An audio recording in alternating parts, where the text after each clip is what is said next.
чекти колуңарга кармабагыла. Кени Bunun составында өтө зыяндуу химикалык зат бисфенол А бар.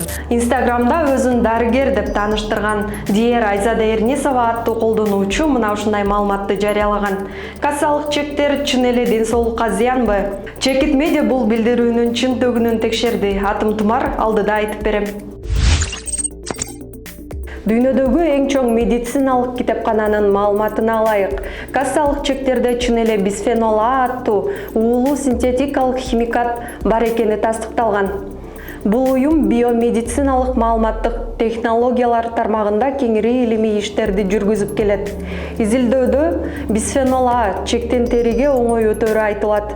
Чекти колуңузда 5 секунд кармап туруу гана жетиштүү. Эгерде колуңуз суу болсо же чектин өзү ным болуп калса, уулуу заттын дозасы 10 эсеге көбөйөт. Бисфенол А поликарбонат деп аталган тунук катуу пластмассаны балдардын бөтөлкөлөрү же көп жолу колдонулуучу суу бөтөлкөлөрү сыяктуу ар кандай буюмдарды өндүрүүдө кеңири колдонулган химиялык зат. Бул зат структуралык жактан аялдардын жыныстык гормону эстрогенге окшош. Адамдын мээсине жана репродуктивдүү системасына терс таасирин тийгизет. Простат, урук бези, эмчек рактары сыяктуу онкологиялык ооруларды козгойт. Андан тышкары мээнин өнүгүүсүнүн артта калышына, аутизмге, диабетке, семирүүгө жана жүрөк кан тамыр ооруларына алып келерин көрсөткөн изилдөөлөр бар. Көптөгөн өлкөлөрдө бул зат буга чейин кооптуу химиялык заттардын тизмесине киргизилген. Мисалы, Канадада 10 жыл мурун курамында бисфенол А бар бөтөлкөлөргө тыюу салынган. Чектер бир гана ден соолукка эмес, экологияга да чоң зыянын тийгизет. Анын курамындагы бисфенол А химиялык затынын айынан чектер кайра иштетүүгө кабыл алынбайт.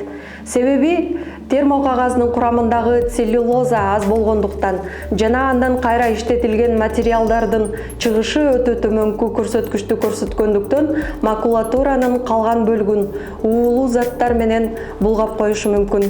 Демек чектерди макулатурага тапшыруу пайдасыз жана зыяндуу. Окумуштуулардын кооптонуусу 2020 жылдын январь айынан баштап Европа биримдигинде кассалык чектерди басып чыгаруу үчүн 0,2% ашык бисфенол А камтыган термокагазды колдонууга уруксат бербеген чектөө күчүнө кирген. Дагы бир мисал келтирсек, Германиянын чоң супермаркеттеринде жана чакан дүкөндөрүндө бисфенол затын камтыбаган көк чектер колдонула баштаган.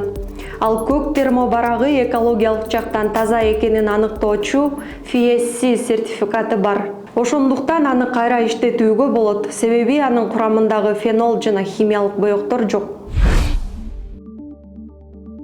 Чектерди колго алуу мүмкүнчүлүгүн азайтуу. Мисалы, электрондук чектерди колдонуу.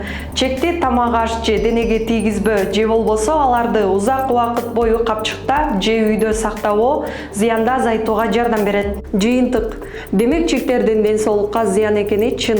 Биздин өлкөдө чектер жөн эле таштанды челекке ыргытылат же макулатура менен кошо берилет. Ал эми АКШ, Европа сыяктуу өлкөлөрдүн айрым шаарларында электрондук чектер колдонула баштаган. Биздин редакция такталган маалыматты гана чыгарат, Чекит медиага катталып, чындыкты билиңиз.